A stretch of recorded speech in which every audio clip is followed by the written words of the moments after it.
and Pyongyang.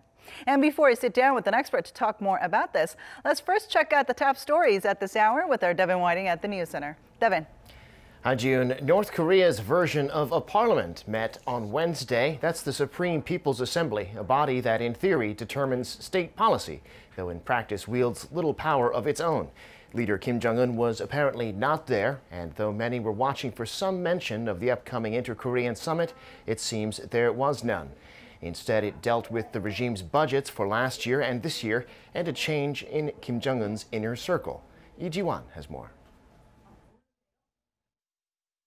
The sixth session of the 13th Supreme People's Assembly was held in North Korea on Wednesday, where the regime finalized decisions on budget and power structure. North Korea state-run Korean Central News Agency reported Thursday that Kim Young-nam, president of the Supreme People's Assembly Presidium of North Korea, and Choi Ryong-hae, vice chairman of the State Affairs Commission, were among the party, cabinet, and ministry officials that attended. Seeing how the regime's supreme leader Kim Jong-un was not mentioned, he is seen to have missed the meeting. The report said Deputy Park Bong-ju, premier of the cabinet, reported on the cabinet's work toward carrying out the 5-year strategy for national economic development last year, during which Park said the army and people made great progress on revitalizing local production. Park said many factories and enterprises achieved their yearly gross industrial output value plans, and that this proves that no desperate sanctions and pressure moves of the U.S. and its forces can harm the North Koreans' firm faith in building a powerful socialist country. At the meeting, the Assembly also reviewed the use of last year's budget and finalized this year's budget, which is 5.1 percentage points higher than last year. 47.6% of the budget will be used to strengthen the independence of North Korea's national economy and improve the standard of living. That's an increase of 4.9 percentage points. The regime's budget for military capabilities also inched up 0.1 percentage point to account for 15.9% of the total fund. Shifts in power structure were also discussed at the meeting. Upon Kim Jong-un's proposal, Hwang Byung-seo was dismissed from the post of State Affairs Commission vice chairman. Hwang was once known as the second most powerful official in the regime as a former military's top political officer, but since he was allegedly punished for his bureau's impure attitude, he has since been pushed out of Kim's inner circle. Unlike the speculation that there would be a special message at the meeting, with the upcoming summits ahead, there were no notes or related legislation on the matter. Lee Ji-won, Arirang News. South Korea has reiterated its stance that there is no acceptable argument for Japan's false territorial claims over South Korea's easternmost island of Dokdo. A press release on Wednesday's talks between Foreign Minister Kang Kyung-hwa and her Japanese counterpart, Taro Kono, said the message was relayed as Kono expressed Tokyo's stance on the wartime sexual slavery issue and Dokdo Island. Kang also reiterated South Korea's stance on the so-called comfort women issue, which is that Seoul asks Japan to make a sincere apology to the victims. The diplomats also discussed ways to cooperate on the upcoming inter-Korean summit and to further develop their bilateral ties. Korea's central bank has decided to keep its key interest rate unchanged at 1.5%. And as for economic growth this year, that's holding steady at 3%. Thursday's meeting on monetary policy was the first one since the BOK governor was reappointed last month. Kim Hae-sung has the details. The Bank of Korea kept its growth forecast for the local economy for 2018 at 3%, the same as its previous projection made in January. But the bank lowered its inflation rate projection by 0.1%. We slightly lowered the inflation rate projection to 1.6% for this year. First quarter consumer price inflation came in lower than expected, in the low 1% range. This was mainly due to a drop in livestock prices and the slower pace of increase in global oil prices. With first quarter inflation rate at 1.3% below the bank's target of 2%, the BOK unanimously decided to keep its key rate unchanged at 1.5% Thursday. This decision follows 2 freezes in January and February after the bank's first rate hike in over 6 years in November. The Korean won has strengthened against the US dollar, hitting a more than a 3-year high against the US dollar last week, which further weakened inflationary pressure by suppressing import prices. Domestically, household debt concerns and the high unemployment rate also led the bank to hold its key rate. The unemployment rate hit a 17-year high in March, with the unemployment rate for Koreans aged between 15 to 29 reaching 11.6%, mainly due to slower job growth in the service sector and corporate restructuring. Externally, the governor said the global economy is continuing its robust growth, but said concerns about the U.S.-China trade spat have led to recent volatility in global financial markets, and that major advanced countries' pace of monetary policy normalization adds uncertainty. The bank said it will closely monitor the country's inflation rate, trade environment, and geopolitical risks when setting its monetary policies. Kim Hae-sung, Arirang News. Japan has reportedly found hundreds of years' worth of rare earth minerals under the seabed near one of its islands far out in the Pacific. The discovery could help reduce the world's dependence on China for those minerals, which are used in many high-tech products. Hong Yu has more. Japanese researchers have found more than 60 million tons of rare earth deposits under the seabed near the island of Minami Torishima, some 1,800 kilometers from the country's mainland. Rare earths include dozens of minerals used in high-tech products from smartphones to electric vehicles. According to the study released on Tuesday in the journal Scientific Reports, the researchers collected samples of the elements in 25 locations on the seabed across the 2,500 square kilometer area. The analysis found 730 years worth of dysprosium used for the magnets in hybrid cars and 780 years worth of yttrium used in the manufacture of lasers based on estimated demand. The discovery of the deposit could help ease the world's dependence on China, which accounts for nearly 90% of all rare earths production. Beijing's dominant position has resulted in price spikes and shortages in the past. The researchers say they have also come up with the technology to allow the resources to be extracted efficiently. The method can boost the density of rare earth minerals to 20 times that of the deposits in mainland China. The researchers plan to work with private companies to recover the rare earth minerals. Hong Yu, Arirang News. Starting next year, travelers leaving Japan will have to pay a departure tax of 1,000 yen, or around $9. According to Kyodo News Agency, the government aims to use the tax to promote tourism by building additional infrastructure and improving services. Under the bill passed by Japan's parliament on Wednesday, everyone leaving the country by plane or ship will have to pay the tax, except children under the age of 2 and passengers leaving the country within 24 hours of arrival. Japan National Tourism Organization said the move will help Japan prepare for upcoming international events such as the Tokyo Olympics and Paralympics, as it seeks to attract 40 million visitors a year by 2020. China's decision late last year to stop importing plastic waste has caused a ripple effect around the world, with trash building up in countries like the U.S., the UK, and to some degree here in Korea. The government has managed to find a temporary fix, but with no long-term solution, residents are demanding action. Lee Jung-yan has the details. The so-called waste chaos in South Korea started earlier this month when recycling collectors refused to take plastic bags, plastic bottles, and even styrofoam. Responding to public concern over the growing piles of trash, the Ministry of Environment says it persuaded the 48 main recycling collectors in Seoul to resume their normal service. There may be some confusion over recycling for another couple of days, but we foresee everything returning to normal in due time. The capital has some 3,000 residential complexes, and collection of some items was stopped at around 1,600 of them. A recent site survey by the ministry found that there are still 348 locations where it's yet to resume. With waste being produced every day and piling up outside homes, it's becoming an increasingly pressing matter for the government to come up with more than just a quick fix to the issue. The root cause of the problem, China has banned the import of 24 kinds of solid waste, declaring last July it will no longer be the world's garbage dump. In less than a year, the value of recyclables dropped from 131 or 12 US cents per kilogram to 91 or 8 cents as of last month. This has discouraged recycling collectors from processing materials that are no longer lucrative. According to Greenpeace, China used to import some 56% of the world's waste, including South Korea's. As a temporary solution, recycling collectors got compensation to resume their services. But the government is also working to improve Korea's recycling industry overall. Discussions are being held to come up with specific policies on the basis of thorough on-site inspections, which will continue until mid-June.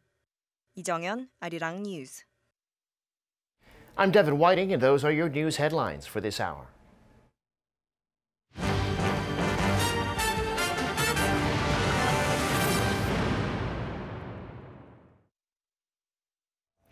So for now, it seems that we might have avoided a trade war between the world's two superpowers, as the two sides assured each other that they are still friends.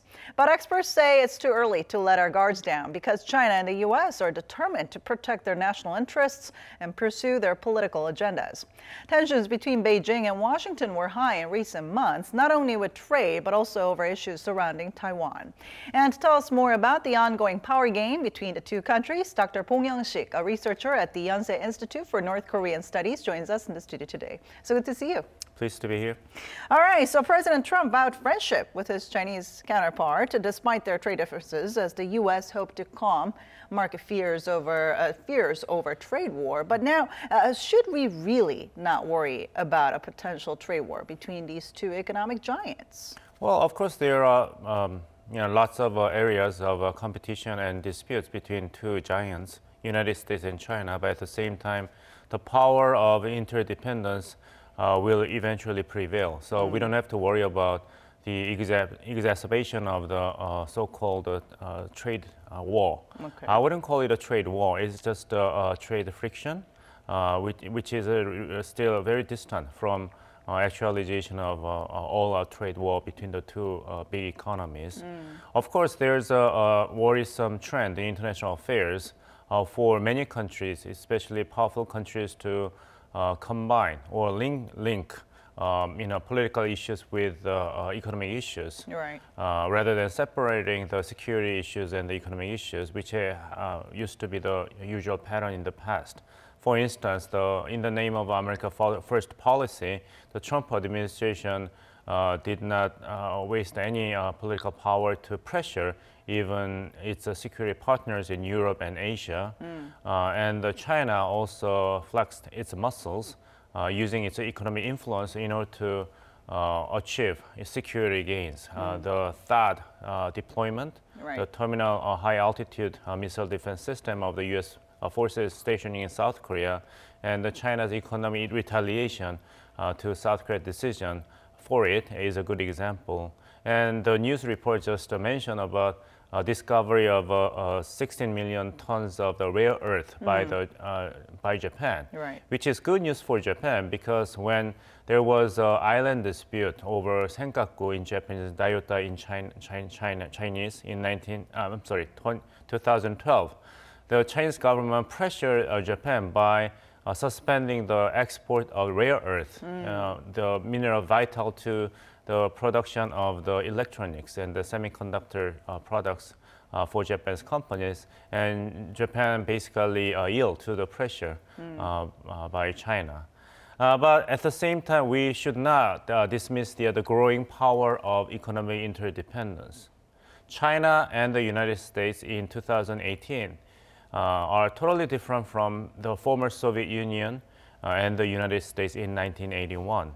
They are so economically intertwined and interdependent. So trying to hurt the other economy for the sake of satisfying their domestic industries and consumers will eventually backfire. Although the Trump White House has announced the list of the items subject to potentially 25% of the tariff by mobilizing the Section 301 of the 1974 Trade Acts, which authorized the president to respond to a foreign government action that violates the fair trade practice in order to protect domestic industries and consumers.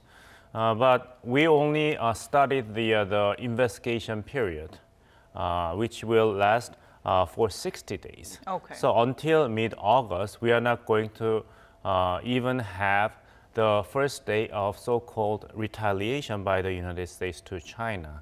And China also published its own list of the U.S. imports, Right. 106 items imported from U.S. like soybeans, automobile, and airplanes, which will be subject to the 25% tariffs. But these are only in the very early stage of investigation. So until the list of the items which will actually subject to the imposition of 25 tariffs, according to the Section 301 of the 1974 Trade Act by the United States, and the Chinese government doing the same toward the United States in August, we still have time for these two countries to come up with the solutions. And 37% of all the so-called Chinese imports are intermediary products for U.S. companies for the manufacturing of their products. So if these Chinese imports will be subject to the higher tariff, then it will hurt the profitability of the U.S. companies. So let's wait until mid-August how the Trump administration will actually move with the Section 301. It definitely seems like the two sides have appropriate weapons in place to fight each other. But even if these trade issues are settled, though, the U.S. and China are still in conflict over various political issues, including the one that we just mentioned on Taiwan. Now, tell us more about this. Well, Taiwan has been the main, I would say, the stone in the shoes for U.S.-China relations. But since normalization in 1979, United States has consistently maintained the one China policy, that there is only one China and Taiwan is part of China. So it is too early to say that Trump administration has deviated from this U.S. position in support for the one China policy. Of course, the Trump administration has relaxed the travel restriction on the higher-ranked officials on both sides to travel in Taiwan and the United States. And the Chinese government vehemently protested this change.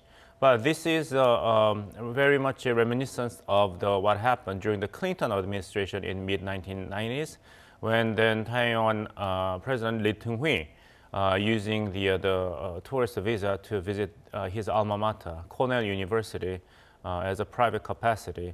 And the Chinese government responded with demonstration of armed forces in the form of missile test right across the Taiwan Strait. There was a Taiwan Strait crisis of 1995 and 1996. But the Clinton administration at the time quickly restored the mutual understanding that the United States still supported the one China policy. So I would expect that the Trump administration would decide to just assure the Chinese government that nothing fundamental has been changed when it comes to U.S. supporting the one China policy.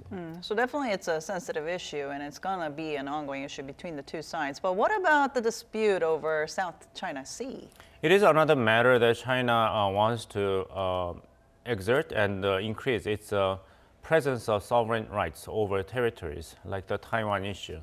Taiwan issue is one of the key issues when it comes to sovereign integration of China as one country for Chinese people and their government.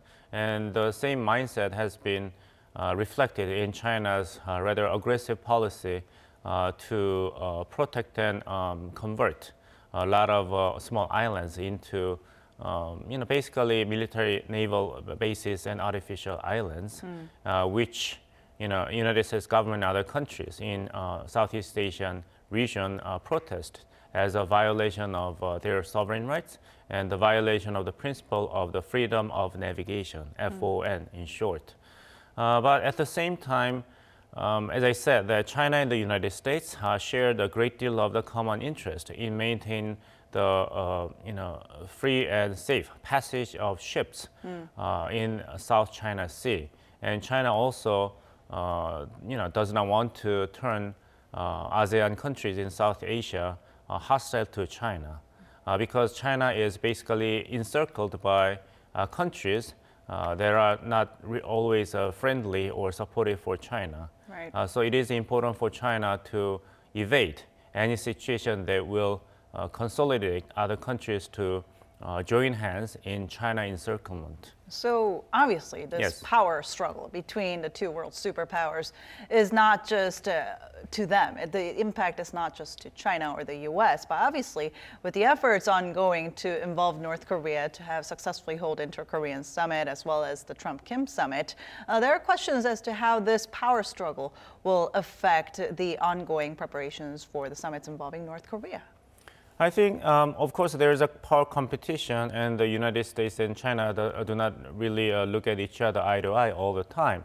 But as I said, that there are so much to lose if China and the United States dangerously elevate their competition and confrontation. And drop their eyes on the ball, which is a denuclearization of North Korea, Right. but at the same time maintaining sustainable peace and stability on the Korean Peninsula without regime collapse of North Korea.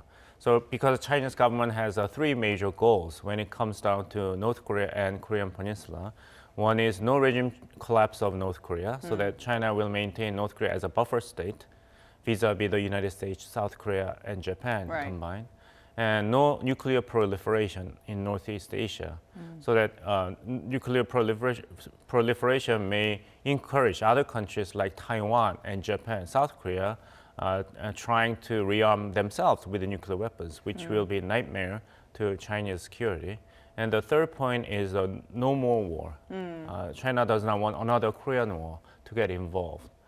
So in that regard, that China, United States may have some major differences in what kind of proposals should be made to persuade the Kim Jong-un regime of North Korea to do something about denuclearization. But they share these three goals, right?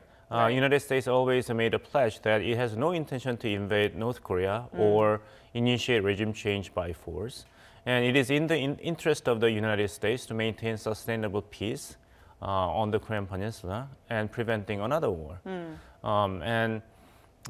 If North Korean regime will take the Chinese step toward the economic opening and reform for prosperity, which is the one of the two major pillars of the Byungjin policy, simultaneous pursuit of nuclear development and economic development, then United States will have another big market to invest on the Korean Peninsula, and the improvement of the inter-Korean relations only benefits China as well.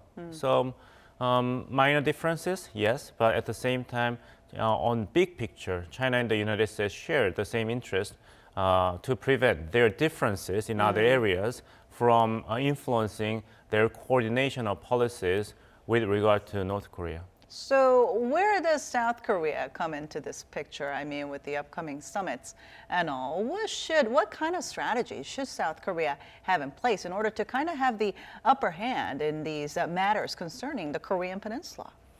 I think Moon Jae-in government has been really smart and measured in terms of knowing what it can do and what it cannot do, despite its best hope, meaning that so-called theory of South Korea being at the driver's seat does not necessarily mean that South Korea is going to monopolize all the decision powers when it comes to denuclearization of North Korea and prevention of military conflict on the Korean Peninsula.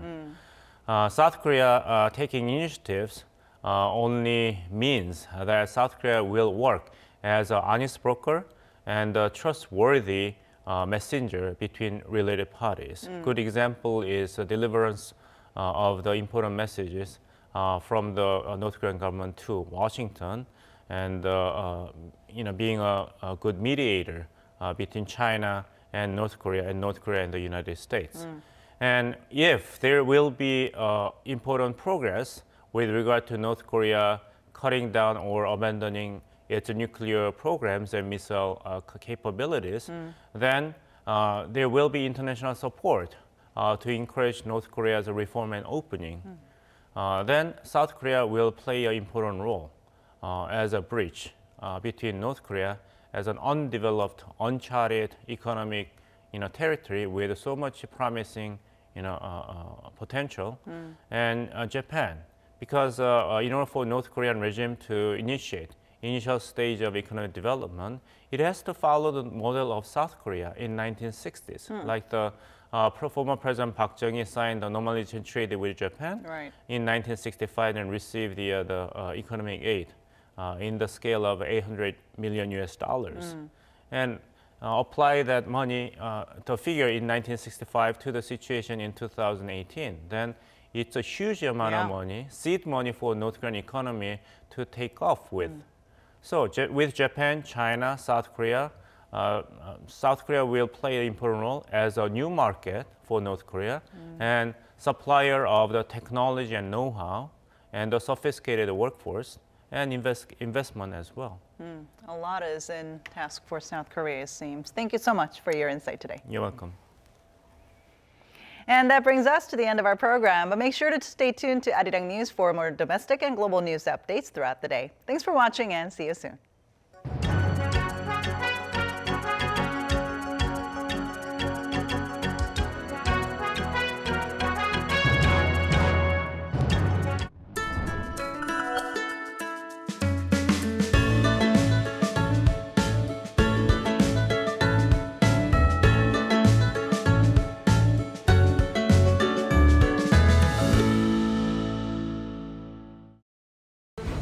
Year 2000, the first Inter-Korean Summit.